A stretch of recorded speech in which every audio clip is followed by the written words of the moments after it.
এ কেমন মা? নিজের শখ পূরণের জন্য 4 মাসের সন্তান বিক্রি করে দিলেন মাত্র 45,000 টাকায়। তারপর সে টাকায় কিনলেন নাকের নথ, পায়ের নুপুর, মোবাইল ফোন সহ নানা সাজ পোশাক। সামান্য টাকার বিনিময়ে নিজের নারী ছেঁড়া ধন তুলে দিলেন অন্যের হাতে। টাঙ্গাইলের মধুপুরে ঘটেছে এ অবিশ্বাস্য ঘটনা। আসসালামু আলাইকুম। মা এমন একটি শব্দ যে শব্দটি কারোর সাথে ভাগাভাগি করা যায় না।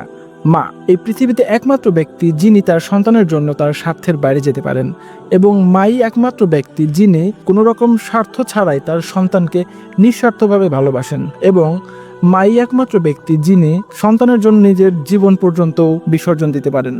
কিন্তু আজকে আপনাদেরকে যে ঘটনাটি শোনাবো সেটি শোনার পরে মা শব্দটি থেকে আপনার কিছুটা হলেও বিশ্বাস উঠে যেতে পারে।